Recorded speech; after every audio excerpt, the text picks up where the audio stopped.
Under a cold sky and the soft hum of wind moving through the skeletal trees, Andrew Mills stood silently at the edge of his gravel driveway, his eyes fixed on the large industrial dumpster that had been dropped off just 2 days ago. The house behind him was old but solid, bought for less than market value because of the mess left behind by the previous owner. For Andrew, this place wasn't just another real estate project, it was a reset button. After the drawn-out, humiliating end of a 20-year marriage and the gradual collapse of his engineering firm, he had walked away from everything except a few boxes, a truck, and the instinct to build something that belonged to him and no one else. He wasn't new to handling things on his own.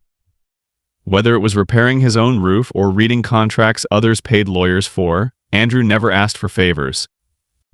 He had ordered the dumpster through a commercial contractor, one of those high-walled, weight-tracked models used on serious jobs. He'd paid for the rental outright, plus fees for overweight loads and pickup. It was delivered to the mouth of his driveway on his property, unmistakably behind the iron survey stakes he himself had placed. The plan was simple: clear out everything, broken furniture, moldy drywall, waterlogged insulation, decades of junk, and then start fresh. No clutter, no distractions, no shared walls or obligations, just silence and time to think. Neighbors had seen him working since the day he arrived. Most waved, a few offered tools or questions about his truck. But across the street lived a woman who didn't wave, didn't speak, and didn't smile. She watched. She stood at her window or by the curb like a crow watching a field, arms crossed, unmoving. Her name, as he would later learn, was Karen, recently widowed. Owned her house outright, had lived there since the late 90s, and believed that the street belonged to her more than to anyone else. She said nothing for the first 2 days. Then, just after Andrew had hauled a full cabinet into the dumpster, she appeared beside it, inspecting its contents like a city inspector. Andrew approached her calmly. He asked if she needed anything.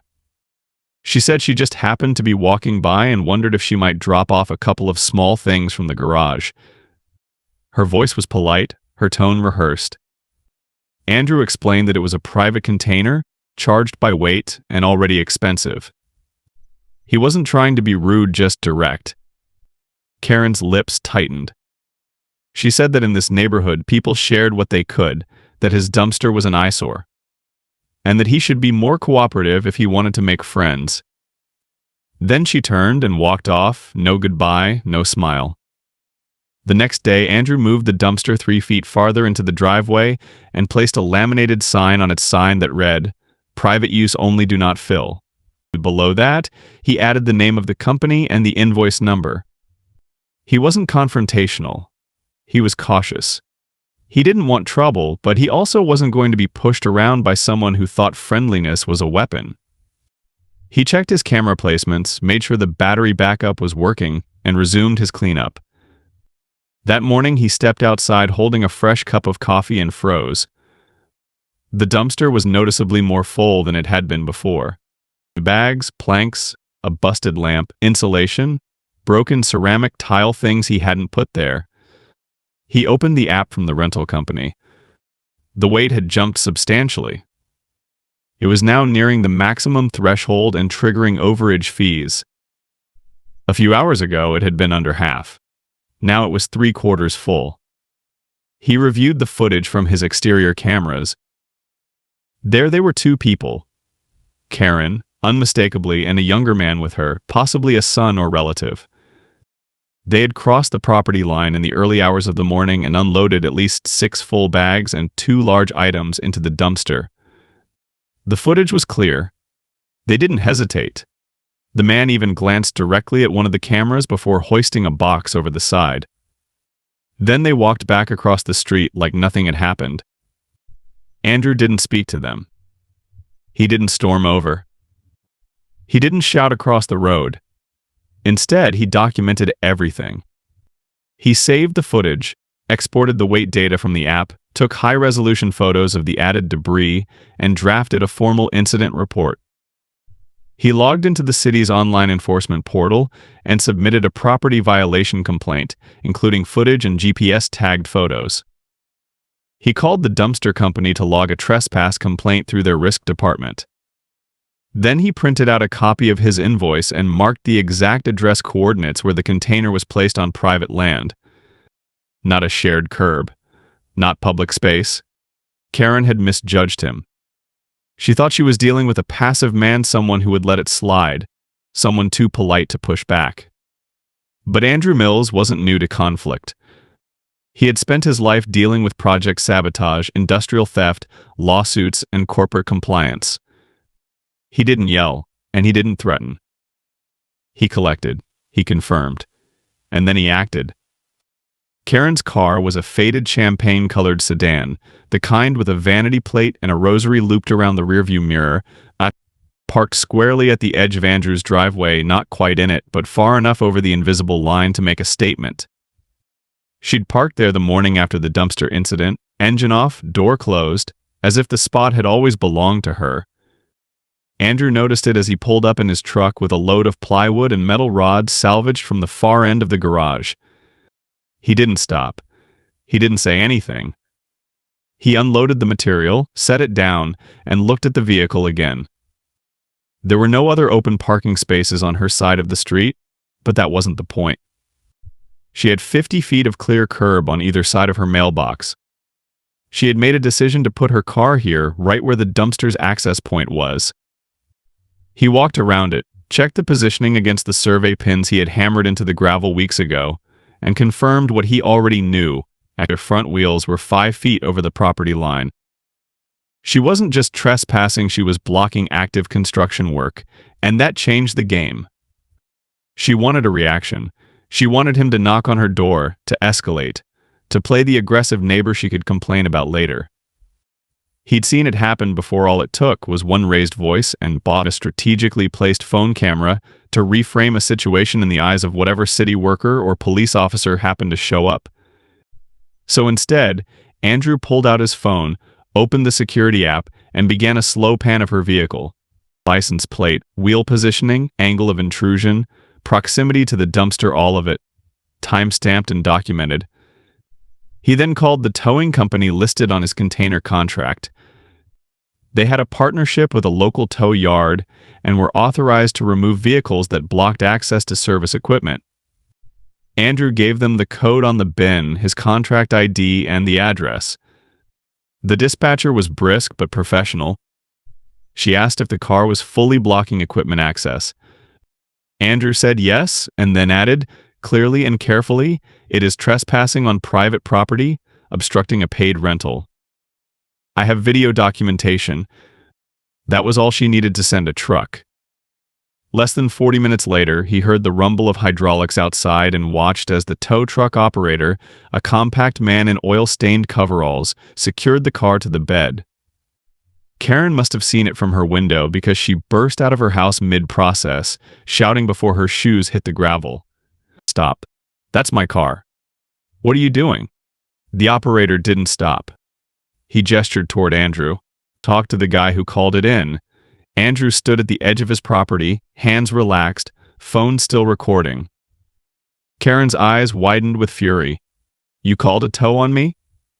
You're really doing this?" "You're blocking private equipment on private land," Andrew said calmly. "It's documented, and the company has the right to remove obstructions. You were told this wasn't public use." "I parked there for 5 minutes. Over 3 hours, actually. I've got the footage." She stood frozen, mouth open, but with no words forming. The tow truck pulled away, her car chained to the flatbed like a captured animal, and for a long moment she just stared at the spot it had occupied. Then she turned and walked back to her porch, her movements clipped, her mouth a thin line. No threats. No apology. Nothing. Andrew didn't feel triumphant. He felt tired. The kind of tired that comes not from physical exertion, but from the sense that someone is now invested in your misery, that no matter what you do or how clearly you define the rules, another line will be crossed. That afternoon, he received a text alert from the dumpster company. The current weight had reached the surcharge threshold. He hadn't added anything since morning. He walked out to check it and found two more large trash bags stuffed in the back, one leaking what looked like wet plaster, the other filled with empty paint cans and fiberglass. She was still doing it. Even after the tow, even after being caught, she had walked onto his property and added more trash. This time he didn't just document. He called the police.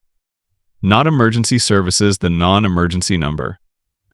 He explained the situation calmly, stating that he had already submitted a complaint online, but that the violations were continuing. The dispatcher told him an officer could swing by within the hour to take a formal statement. When the cruiser arrived, Andrew handed over the footage, weight logs, and a printout of the rental contract. The officer, a middle-aged man with a tired face and too many calls behind him, looked over the documents without much expression. But when he saw the footage, his demeanor shifted. "She went into your driveway? Every time? Does she live across the street?" Andrew nodded. "Has she said anything threatening? Verbal confrontations? Not yet. But she's testing limits." The officer took a few notes and said he would file a report and forward it to the city code office, which handled property disputes. He also gave Andrew a case number and suggested installing a camera with a higher angle to catch her approach from the street more clearly. "She's banking on you reacting badly," the officer said. "Don't give her that. Keep everything documented, and if she crosses the line again, we escalate it through the channels." Andrew thanked him, and after the officer left, he did exactly that, installed a second camera on the eave above the garage, angled downward to cover the entire driveway and the edge of the street. He also moved the warning sign closer to the front of the dumpster and added another, trespassing subject to civil penalties. The next morning, the mailbox held a thick envelope with no return address. Inside was a folded letter typed, unsigned, and full of passive-aggressive phrasing as a new member of the neighborhood. "You may not be aware of certain unspoken agreements we respect among longtime residents. Shared tolerance is key to peaceful coexistence. Your aggressive actions are not in keeping with that spirit and will be addressed accordingly." No name, no signature, but the paper smelled faintly of the same perfume Karen wore. Andrew didn't react. He made copies, scanned the letter, uploaded it with the rest of the documentation, and added it to the growing folder on his desktop labeled Incident Log. That evening, he received a call from his lawyer. Not someone he used often, just a local attorney who had handled the house closing, but she had seen his name attached to a civil parking dispute on the municipal server and wanted to check in. When Andrew explained the situation, she asked to see the documentation. He sent her everything. An hour later, she called back. "You have enough here for a cease and desist order, possibly even a civil suit if it escalates." "I don't want to sue her. I just want it to stop." "Then this next part may help. We'll serve her with a formal notice of property trespass. It's not a lawsuit, but it's an official record. If she violates it, you can file for a restraining order, civil, not criminal, but it gives you standing." Andrew agreed. The document was drafted, notarized, and mailed out. It wasn't about vengeance. It was about pushing back against the slow corrosion of boundaries, the kind of behavior that, if ignored, becomes normalized. Karen had miscalculated. She thought politeness was weakness, thought a calm tone meant surrender. She had played her hand, and now she was going to learn that Andrew Mills didn't bluff, didn't break, and didn't let trespass go unanswered. The legal notice was delivered by certified mail, and although Andrew wasn't home when the carrier dropped it off, he received a digital confirmation within the hour. He didn't expect Karen to acknowledge it openly, not someone like her, but when he stepped outside later that afternoon, he saw a new expression on her face. She was standing on her porch again, arms folded across her chest, as if the banister in front of her was the only thing keeping her from marching across the street. Her eyes met his with a strange mixture of contempt and something else, calculation. She wasn't shouting, not scowling or flailing like someone caught off guard. She had retreated into the quiet posture of someone taking stock of her options, and that was worse. Silence from people like her didn't mean surrender. It meant they were already planning the next move. Andrew didn't flinch. He glanced at her once, then went back to what he was doing, sorting a final batch of scrap metal from the back of the garage. The cleanup was almost done, and the dumpster was scheduled for pickup in 2 days. He was relieved. The ordeal had consumed his time and tested his patience more than he wanted to admit. But just as he began tying the last bundle of wires together, a sharp, deliberate clang echoed from the front of the house. He walked around the corner, expecting to find one of the old boards he'd stacked against the dumpster fallen over from the wind. Instead, he found the lid to the dumpster pried open, jammed all the way back and wedged by something heavy. Inside were at least 4 brand-new garbage bags and a folded piece of drywall with pink insulation sticking out like stuffing from a torn pillow. There were footprints on the gravel below. Fresh, smaller than his own. He didn't even need to check the cameras this time. He knew. F-U-R-U. Instead of reacting impulsively, Andrew took out his phone, photographed the contents from every angle, then used the built-in GPS timestamp to mark the location. He didn't open the bags. He didn't want to disturb evidence, but he stood there, quiet, calculating. He had 2 options: wait it out, let the scheduled pickup happen, and absorb the additional weight fees again, or handle it head-on. That night, he chose the second. He called the waste contractor, rescheduled the pickup for the following morning, and arranged for an on-site weigh-in. The company offered the service as part of their commercial tier. A technician would arrive early, assess the container weight, and verify the contents for dispute documentation. The added cost stung, but Andrew considered it an investment. The next morning, while the technician was examining the container with a handheld scanner and clipboard, Andrew reviewed the footage again. Sure enough, around 2:48 a.m., Karen appeared in the feed, dressed in a dark sweatshirt, hood up, dragging 2 bags behind her. A few minutes later, the younger man, her son, presumably joined her, carrying drywall and additional debris. They worked quickly, clearly aware of the camera's range. But they hadn't known about the new side angle Andrew had installed. It caught them both head-on as they lifted the lid and shoved the garbage in. Their faces, partially obscured but still recognizable, were lit by the porch light across the street. The technician finished his assessment and handed Andrew the results: total overage of 420 pounds beyond the contractual weight.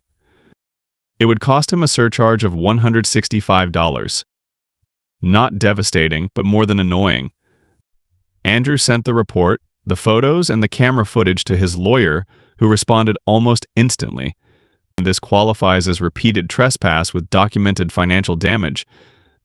We can move forward with a demand letter, and if needed, seek damages and small claims. Karen, meanwhile, remained composed on the surface. She still walked her dog at the same time each morning, still paused at the edge of his property like she was thinking about crossing the line again. But her behavior had changed. She didn't acknowledge Andrew anymore, didn't try to speak or sneer. She was waiting, testing to see what he'd do next. In a week, things took a darker turn. On Thursday morning, Andrew found scratches on the side of his truck, long, deliberate gouges, not deep enough to require replacement panels, but more than just random damage. He reviewed the camera feed again. Around midnight, a figure in a dark hoodie passed by the truck. The face wasn't visible, but the height and build matched her son. Andrew filed a second police report, attached the video, and submitted a claim to his insurance. The officer who came to the property didn't say much, but his tone carried more weight than before. This is escalating. If it were me, I'd consider installing motion floodlights, maybe a dash cam for the truck too. She may not be breaking in, but she's harassing you, plain and simple. Andrew took the advice. He upgraded the exterior lights to motion-sensitive LED floods, adjusted the camera sensitivity zones, and mounted a new dash cam inside the cab of his truck. Everything fed into a cloud backup. He was building a case, methodically, layer by layer. The next evening, the tension boiled over. At exactly 6:14 p.m., as Andrew was pulling weeds from the garden bed near the porch, Karen approached the edge of his driveway and began shouting. She accused him of terrorizing her, of violating her rights, of spying on her family. Her voice carried across the street, drawing out a couple of neighbors who peered from their windows, clearly uncomfortable. Andrew didn't rise to it. He walked to his porch, pulled out his phone, and calmly informed her she was being recorded. That stopped her short. She turned around and stormed back to her house, muttering something under her breath, but she didn't return. 2 days later, Andrew received a letter from a local neighborhood advocacy group, not an official homeowner's body, but a volunteer-based mediation board that often intervened in disputes. The letter was filled with vague language about shared responsibility, neighborhood image, and non-confrontational resolution. It made no specific demands but hinted that multiple neighbors had expressed concern about excessive surveillance and overly aggressive property defense. Andrew had no doubt who had prompted the complaint. Karen was trying to flip the narrative, paint herself as the victim, turn his reasonable defense into a campaign of intimidation. He forwarded the letter to his lawyer, who responded with measured confidence. "It's soft pressure. She wants you to feel like the neighborhood is turning on you. Hold your ground. We're filing the formal damages complaint tomorrow." That same evening, he drafted and signed a small claims suit for $3,700, the cost of container overages, property damage, and labor delays from the blocked driveway. He also included the cost of repainting the truck. He had every receipt, every timestamp, and every file. It wasn't about money. It was about record-keeping, the slow, undeniable weight of proof. The next morning, Andrew stepped outside and found something new. A plastic bag had been hung on the fence, not thrown, but tied with a knot. Inside was a printed pamphlet titled "Resolving Conflict Without Escalation," a passive-aggressive little publication from a local mediation nonprofit. It had been annotated in blue pen with messages like, "Listen, don't dictate and respect others' needs." At the bottom, in loopy cursive handwriting, you could have just asked, "Now we're both wasting time and energy." Andrew held the bag in his gloved hands, stared at it for a long moment, then dropped it into a sealed trash bin. He didn't smile, didn't frown, just walked back inside. He poured himself coffee, opened his laptop, and checked the court calendar for the preliminary hearing date. It had been accepted. Karen would be notified within 48 hours. By now, Andrew understood the rhythm of people like her. They didn't stop when told, didn't yield to logic or fairness. They only paused when the pressure became institutional, when consequences became unavoidable and their own stories stopped being believed. He didn't want a war, but he wasn't afraid of one. Not when it came to defending his space, his boundaries, and his dignity. Karen had picked the wrong person to provoke, and soon enough she would understand the cost of her quiet invasions, not in shouts or threats, but in paper, in proof, and in the weight of truth. The court notification arrived for Karen on a Wednesday morning, signed for by her own hand, and that same afternoon she emerged from her house not as a neighbor, but as a performer. She wore a bright blue jacket, her makeup heavier than usual, and marched across her lawn with purposeful, exaggerated steps, as though putting on a show for the few residents who might be peering through their blinds.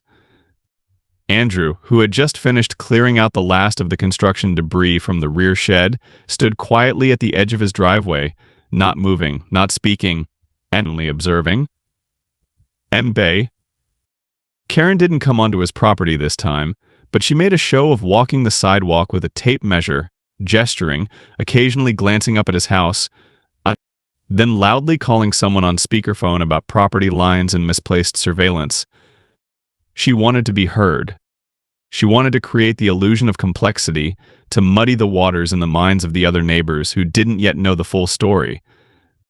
That afternoon, Andrew received a letter from the same community mediation group as before, this time requesting that he attend a voluntary conflict resolution meeting to help ease growing tensions and prevent unnecessary legal escalation. It was a soft warning, dressed in neutral language, but it reeked of manipulation. Karen had clearly contacted them, attempting to reframe herself as a target of harassment. Andrew wasn't surprised. He forwarded the letter to his attorney and declined the invitation in writing.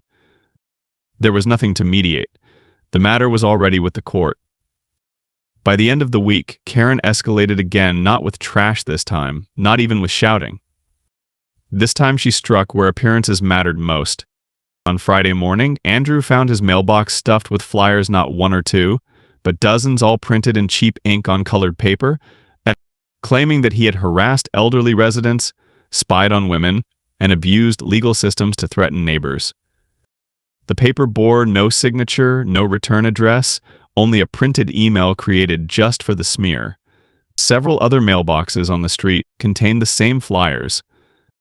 Andrew collected the materials, photographed the distribution, and called the non-emergency police line again. When the officer arrived, she read through the flyers silently and asked, "Do you have any reason to believe this came from a specific individual?" Andrew didn't hesitate. Yes, her. Across the street. The officer took a formal report, filed it under defamation and harassment, and advised Andrew to secure a mail tampering claim through the Postal Service. He followed that advice immediately, driving to the post office and submitting a report with the physical evidence in hand. When he returned home, he saw Karen sitting on her porch, sipping tea as though nothing had happened, her legs crossed, eyes steady.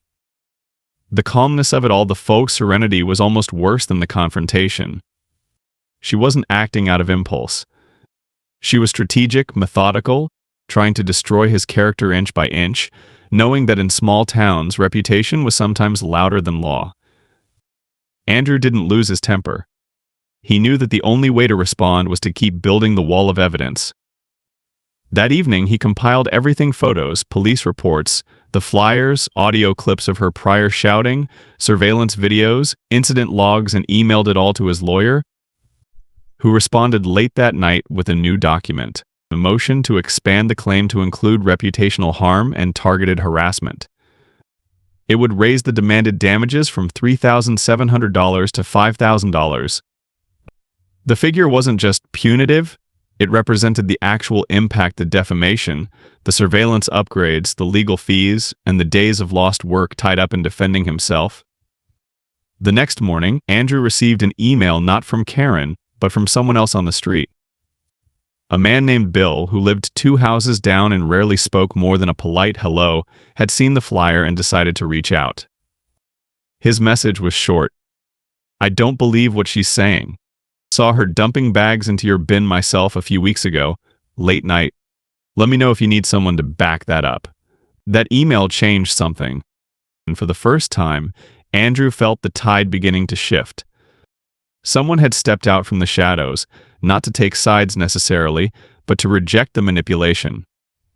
He responded immediately, thanking Bill and passing his contact info to his attorney. They scheduled a statement collection, and a few days later, Bill's written account was notarized and included in the court file. A second neighbor came forward after that, an older woman named Joyce, who said she had seen Karen's son slinking around near your truck the night it got keyed. It wasn't absolute proof, but it added to the mounting picture, a campaign of targeted hostility, subtle in its methods but undeniable in its pattern. That weekend, as the hearing date drew closer, Karen went quiet again. No shouting, no new garbage, no strange packages. But Andrew remained vigilant. He installed a third camera, this one disguised in a decorative lantern on the porch. Not because he expected violence, though by now he wouldn't rule it out, but because he knew the most dangerous phase of escalation often came in silence, but when the person pushing knew they were losing control. Karen's quiet was not surrender. It was retreat into strategy. 3 days before the hearing, she filed her own complaint, a counterclaim. It arrived by mail, hand-delivered, notarized, and dripping with falsehoods. She alleged that Andrew had harassed her daily, that he had placed cameras aimed specifically at her windows, that he had weaponized litigation to create a hostile environment for a grieving woman. The document was laughable to anyone who knew the truth, but Andrew knew better than to dismiss it outright. In court, even lies deserved a response. He sent it to his lawyer, who began drafting the rebuttal. They would present the camera footage, the property line survey, the police reports, and the unsolicited witness statements.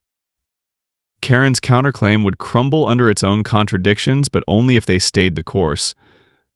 2 days before the court date, the mediation group reached out again. They were now strongly encouraging both parties to settle privately to avoid what they described as the risks of community polarization. Andrew ignored the letter and instead issued a public statement through a neighborhood forum online, calm, brief, and supported by documents. He didn't name Karen. He simply stated that false claims had been made, that legal recourse had become necessary after repeated boundary violations, and that he hoped to resolve the matter through due process. The post spread faster than he expected. Replies came in from neighbors he hadn't even met, quiet support, messages of respect for how he'd handled the situation, even a few offering written support if needed. The night before the hearing, the street was eerily quiet. Karen's porch light was off for the first time in weeks. No movement behind the blinds. No dog barking. Andrew didn't sleep much that night, not from fear, but from the sheer mental weight of everything that had built up: months of provocation, threats, slander, damage, paperwork, and silence. But as he sat in the glow of the kitchen light, scrolling through the timeline of evidence he had built, he didn't feel regret. He felt resolve. He hadn't retaliated. He hadn't stooped to insults. He had built a case, calmly and legally, against someone who had decided his peace didn't matter. This was the turning point, not the courtroom itself, but the quiet before it. The moment where facts would finally matter more than noise, where a judge would decide not who shouted loudest, but who stood tallest through it all. Karen had drawn the battle lines, but Andrew had made sure they were mapped, recorded, and etched in ink. What came next wasn't vengeance. It was consequence. And he was ready to meet it face to face. The morning of the hearing dawned gray and quiet, with a stillness that felt staged, like a stage set before the lights rise. Andrew arrived at the municipal courthouse early, dressed in a dark blue blazer and carrying a folder so thick it barely fit inside his satchel. Inside were neatly tabbed sections: rental agreements, surveillance images, notarized witness statements, correspondence, repair estimates, police reports, and the cease and desist notice. Every detail meticulously organized, every timestamp clear, every document scanned and printed in duplicate. He wasn't there to grandstand or seek revenge, he was there to establish fact, and he knew facts were all that mattered once the noise was stripped away. Karen arrived 7 minutes late. Her son accompanied her this time, tall, broad-shouldered, wearing a stiff collared shirt as if summoned against his will. Karen herself looked dramatically composed, with a charcoal shawl over her shoulders, hair fixed tighter than usual, and a legal pad clutched to her chest like a shield. And her attorney, a young man with too much confidence and not enough paperwork, offered Andrew a glance that felt halfway between pity and arrogance. The hearing room was modest, no jury box, no gallery. Just a long table, a judge with an overworked face behind a wooden dais, and a clerk recording every word. The judge's name was Mallory, early 60s, sharp-eyed, no nonsense. She started with a brief preamble and asked both parties to state their cases. Andrew let his lawyer speak, calm and composed, explaining the sequence of events, the documented trespassing, the evidence of deliberate garbage dumping, the verified damages, and the extended campaign of harassment, including public defamation. When Karen's attorney spoke, his voice took on an oddly wounded tone, painting Karen as a grieving widow, destabilized by personal loss and overwhelmed by what he called unintentional neighborhood tensions. He referred to Andrew's response as disproportionate and hinted that the surveillance itself constituted a form of harassment. Judge Mallory listened without interrupting, her pen moving briskly across a legal pad. Then she requested physical evidence. That's where the difference became impossible to ignore. Andrew's lawyer handed over a binder and a flash drive with high-resolution video files and clearly labeled exhibits. Karen's attorney produced a single manila envelope with a handful of blurry printouts and a hastily prepared affidavit signed by Karen alone. By the time the hearing concluded, it was clear to anyone watching that the facts leaned heavily one way. Judge Mallory did not issue a ruling that same day.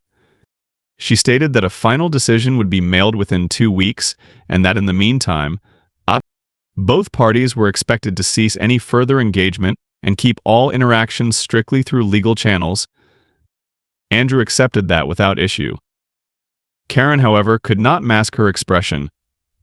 Her lips tightened, her son looked at the floor, and for the first time since this all began, she didn't look at Andrew when she left the building. That silence did not mean surrender. 2 nights later, Andrew heard the first sound at precisely 2:23 in the morning. It was faint, metallic, distant, but enough to stir him from light sleep. He sat up, checked the camera feeds on his phone, and spotted movement near the rear fence line, not by the driveway or porch, but at the boundary behind the property, where the old chain link ran along the edge of the creek. He threw on jeans and boots, grabbed a flashlight and his phone, and stepped quietly into the backyard. When he reached the far corner, the smell hit him first sour, chemical, unnatural. Then he saw the pile, a heap of shredded insulation, soaked plaster, and splintered paneling, dumped over the fence and spread deliberately over his landscaping. Not random garbage, not the kind of thing a windstorm could toss it had been placed. It was a message. A message. It took 2 hours to clean up, and another 2 to file a police report and compile the footage, which this time showed 3 individuals, not 2, Karen, her son, and a third man he didn't recognize, stockier, older, clearly less careful. The footage caught their license plate on exit. He forwarded the plate to his attorney, who contacted the police again. A detective called Andrew the next day, confirming they had opened an active investigation into the act as criminal trespass with intent to damage property. It was now officially beyond civil court. Karen's lawyer sent a ceasefire letter the following day, attempting to cast the incident as a misunderstanding involving hired contractors, but the footage disproved that immediately. Andrew's insurance company, now looped into the chain due to the damage claim for landscaping repair, also launched an internal review. Within days, a field adjuster arrived, reviewed the camera footage, measured the scope of destruction, and concluded the damage was deliberate. The policy would cover the costs barely, but the insurance agency flagged Karen's property for liability investigation. A separate letter arrived 2 days later, stating that her home could become the subject of a liability suit if further incidents occurred. This was a level of consequence Karen clearly hadn't anticipated. But consequences didn't stop escalation, they only reshaped it. A few days later, Andrew received an anonymous letter in his mailbox. This time it wasn't passive-aggressive or perfumed, it was blunt, typed, and threatening. It warned him to back off if he wanted things to return to normal. No signature, no envelope, just a single sheet of paper, folded twice and placed like a calling card. He scanned it, submitted it to the detective already handling the case, and installed a second lock on the mailbox. That weekend, someone keyed the hood of his truck again, this time in daylight, while it was parked in front of a friend's house across town. The implication was clear: he was being watched. Andrew refused to change his routine. He documented, secured, upgraded, and prepared. He added additional lighting, replaced his front door deadbolt with a smart lock, and had the side gate reinforced. But the real shift came when a local journalist reached out, someone who covered suburban crime and civil abuse cases. She had received a tip about ongoing harassment involving private property and neighbor intimidation. Andrew hesitated but agreed to speak, carefully and off the record. The reporter reviewed his documentation and asked permission to include the story in an upcoming feature on community conflicts turned criminal. He said yes. When the article ran, it didn't name Karen directly, but the details were unmistakable. The response was swift. Neighbors came forward. Some apologized for staying silent. One elderly couple said they had stopped speaking to Karen 6 months ago after she harassed their granddaughter for parking on the curb. A man from 3 houses down admitted that Karen had tried to recruit him to complain about Andrew's aggressive cameras, and he had refused. The narrative was collapsing. The spotlight wasn't just legal now, it was public. Karen's house grew quiet. The porch light stopped coming on. Her dog stopped barking. Her car wasn't seen for several days. Andrew suspected she was regrouping, or perhaps receiving legal advice to stay low while the case deepened. But the damage had already been done, not just to property or reputation, but to the trust that held the neighborhood together. People were now watching her, not him. And with the civil case expanding into criminal territory, Karen's veneer of control had cracked. Then, in the early morning hours of a Tuesday, the final straw came. Andrew awoke to the sound of banging 3 distinct knocks, not on his door, but on his back fence. He got up, turned on every exterior light, and stepped outside, flashlight in hand. At the back fence, a message had been spray-painted across the panels: "Snitches burn."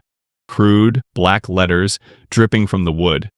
Below it lay a charred section of garbage deliberately burned drywall, still smoldering, placed just far enough from the fence to avoid igniting it, but close enough to terrify.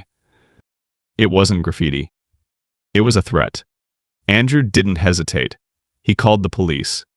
Within an hour, fire investigators and officers were at his home. The act was now considered arson attempt and criminal threat. The footage showed the same 3 individuals, this time wearing gloves and masks, but the third man's build and gait matched footage from the prior trespass. They were no longer just neighbors pushing boundaries, they were conspirators in a coordinated, illegal campaign. The lead detective ordered a subpoena for Karen's phone records and authorized direct surveillance. Andrew's house was now under official police protection, and Karen, whether she realized it yet or not, had crossed the line from nuisance to criminal liability. The neighborhood wasn't whispering anymore. It was watching. People asked questions. One neighbor called Andrew directly and asked if he was safe. Another offered to install a backup battery for his camera system. And for the first time since he'd arrived, Andrew felt the weight shift. The silence that had once surrounded Karen was gone, replaced with unease not about Andrew, but about the woman who had turned a minor boundary dispute into a neighborhood crisis. By the end of that week, Andrew's attorney filed a formal motion to freeze Karen's countersuit until the criminal investigations were resolved. The judge approved it without objection. At the same time, the city council announced a review of neighborhood enforcement policies after receiving multiple complaints about false accusations, boundary violations, and misuse of mediation groups. What began as a dispute over a dumpster was now forcing policy reform and exposing flaws in the way suburban conflicts were ignored until they boiled over. Andrew stood on his porch one evening, coffee in hand, watching as a patrol car cruised slowly past his house. He wasn't relaxed. He wasn't victorious. But he was steady. The system had responded. And Karen's silence, once a tool of control, was now just fear wearing a familiar face. She had pushed too far. And the consequences, once hers to deliver, now belonged to someone else entirely. The courtroom was smaller than Andrew remembered. As he entered, briefcase in hand and his attorney walking beside him, the space felt both compressed and heavy, as if the months leading up to this point had condensed themselves into the walls. There were no theatrics today, no observers, no media. This wasn't a public scandal, just a legal reckoning long overdue. Across the aisle, Karen sat flanked by her son and a new attorney, older than the last, more polished, clearly brought in to contain the damage. Karen looked different now. The confidence, the arrogance, the performative righteousness she had worn like a costume for months was gone. What remained was pale, stiff, and watchful. Her eyes didn't meet Andrew's as he took his seat. She stared straight ahead, jaw clenched, hands folded in her lap like she was bracing for impact. Judge Mallory entered without ceremony, robe flowing, eyes sharp behind thin-rimmed glasses. She didn't waste time. This was a judgment hearing, not a discovery phase. She began by summarizing the procedural history: Andrew's initial complaint, Karen's counterclaims, the submission of evidence, and the introduction of criminal investigations that now existed parallel to the civil suit. Her voice was even, but the weight of what she said was undeniable.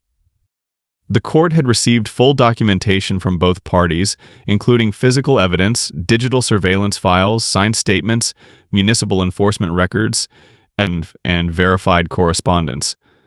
She thanked both legal teams for their thoroughness. Then she turned her attention fully to Karen's table. The judge addressed Karen directly, her tone firm but neutral. She outlined the documented timeline of events, the illegal use of private waste equipment, the repeated trespassing despite formal warnings, the escalation into property damage, the defamatory flyer campaign, and the most recent incident, the arson attempt, which was now the subject of an open police investigation. Though the latter was outside the court's purview today, its inclusion in the file underscored the scope of the pattern. Karen's attorney attempted a brief objection, stating that the ongoing criminal case should preclude discussion of those details, but Judge Mallory waved him off without raising her voice. She said plainly that the court was not ruling on criminal conduct, but that it would be negligent to ignore the cumulative behavior exhibited when determining the credibility of claims and the severity of civil damages. Andrew remained quiet, watching the events unfold with the same calm resolve he had cultivated since this began. He didn't smile. He didn't gloat. He knew that nothing about this was a victory, only the slow, painful restoration of what should never have been threatened in the first place, the right to live peacefully, and without intrusion, without manipulation, without fear. Then came the ruling. Judge Mallory found in favor of Andrew on all counts of the civil claim. Karen was ordered to pay $5,000 in damages, the maximum permitted under the small claims threshold, encompassing waste container overages, property repairs, surveillance upgrades, legal costs, and reputational harm substantiated through community reports and media documentation. Her counterclaims were dismissed in full, deemed unsupported, speculative, and retaliatory in nature. Furthermore, the judge issued a formal restraining order preventing Karen, her son, or any proxy acting on her behalf from entering Andrew's property, contacting him directly or indirectly, or initiating any further action outside legal counsel. There was no outburst from Karen. No final protest. She only closed her eyes for a moment and inhaled deeply, as though holding in something bitter she wasn't allowed to spit out. Her son's face was blank, his hands in fists on his knees. They left the courtroom before Andrew did, moving quickly, avoiding eye contact with anyone. When Andrew and his attorney exited into the bright, cold air outside the courthouse, there were no cameras, no crowds, no neighbors waiting to shake his hand. There was only the quiet satisfaction of knowing he had stood his ground, followed every rule, and proven that decency didn't mean weakness, that calm was not submission, and that boundaries, once violated, could still be restored through action, not anger. That evening, Andrew received a call from the detective handling the criminal portion of the case.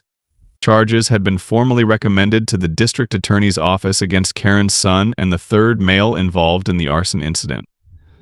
Karen herself, the detective explained carefully, was being considered for conspiracy charges depending on how the phone record subpoenas and further surveillance reviews played out. It wouldn't be fast and it wouldn't be dramatic, but it was real. The law was no longer trailing behind, it had caught up. Andrew didn't celebrate. He didn't pour himself a drink or make a phone call. Instead, he walked out to his porch and stood at the edge of his property, hands in his coat pockets, watching the neighborhood as dusk settled in. The air was colder now, sharper, but it cleared the mind. Across the street, Karen's house was dark. No porch light, no movement. A sign had been staked in the lawn for sale by owner, printed in block letters with a number that didn't match any local agency. She was leaving. There was no joy in that either. Just a quiet sense of closure, like a door that had been left ajar too long finally swinging shut.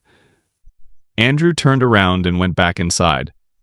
There were still things to rebuild, repairs to finish, and trust to restore, not just with the neighbors, but within himself.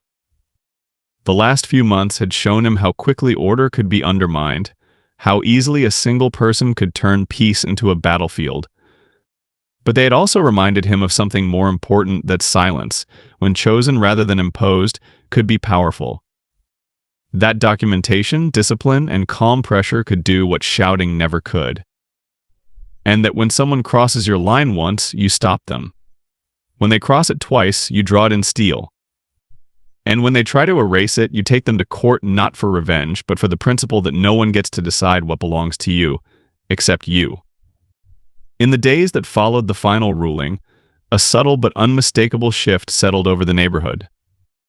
The tension that had stretched invisibly between fences, across sidewalks, and through whispers at mailboxes slowly began to loosen its grip.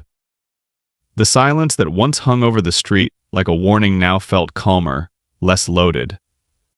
It was as though the act of justice, quiet, methodical, and undeniable, had done what confrontation never could. It restored equilibrium.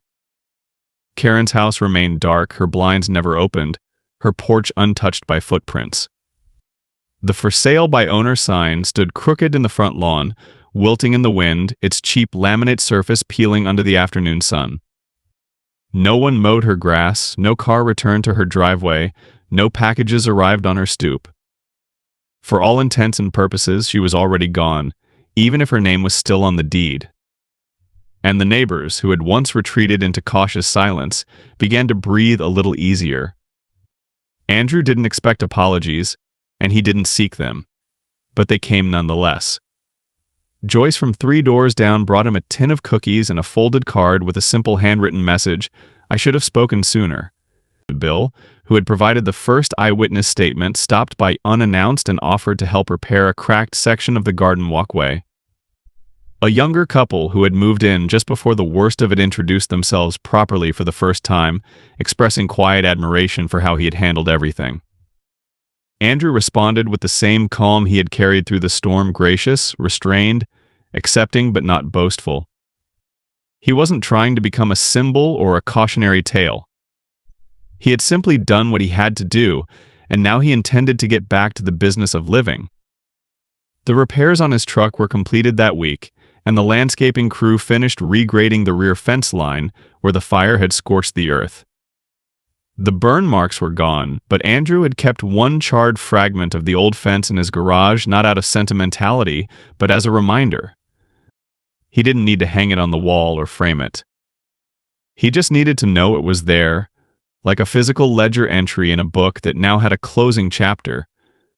The cameras stayed up, upgraded and unobtrusive. The mailbox remained locked.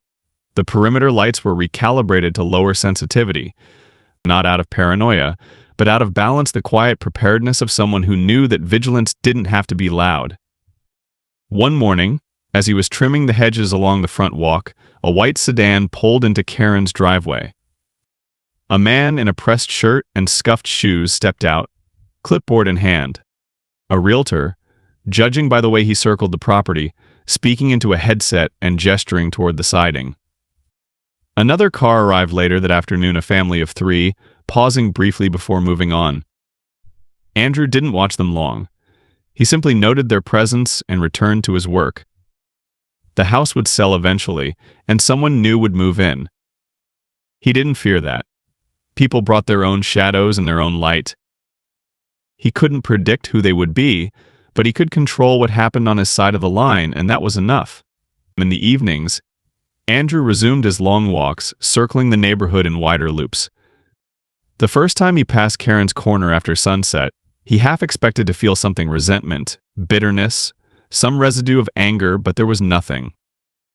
Just a house with its porch light off and its windows closed. The energy that had once pulsed from it like a threat was gone. He walked by without slowing, exhaling softly as the gravel crunched beneath his boots, the night air cool on his face. At home, he'd sit on the porch with a book or his tablet, a fresh cup of coffee in hand, the glow of the house behind him steady and quiet. The absence of noise, of conflict, of looming unpredictability, it no longer felt like an illusion. It was earned peace. One afternoon, he received a call from the district attorney's office. Charges had officially been filed against Karen's son and the unidentified accomplice. Karen herself had not yet been indicted, but she was still under investigation for aiding and abetting, as well as for filing a knowingly false report in her failed countersuit. The DA thanked Andrew for his cooperation and explained that while things would move slowly, the process was in motion. Andrew listened, nodded, said Little. He had no interest in dragging the saga further than necessary. What mattered to him had already been restored, not just his property, but his boundaries, his stability, and his sense of rightful ownership over his space and time. Weeks passed. The house across the street eventually sold. A young woman with a rescued dog moved in, cheerful but reserved. She waved the first time they made eye contact, and Andrew nodded in return, a small but meaningful gesture of cautious welcome. He didn't offer details about what had happened before. If she asked someday, he might explain or maybe not. Sometimes the past had to be left behind to let the present breathe. Inside his home, Andrew cleared the last of the legal folders from the dining room table. He placed the final court document, the one confirming judgment in his favor, into a slim file, labeled it neatly, and slid it into the cabinet. Not forgotten, but finished.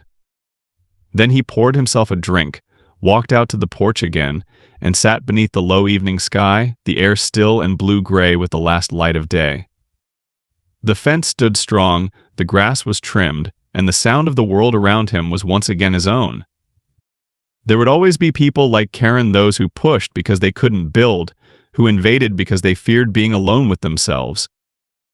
But there would also always be people like Andrew, those who stood firm, who believed that peace wasn't granted but protected, not through violence, not through revenge, but through persistence, through clarity, and through the quiet conviction that when someone crosses your line, you don't move the line.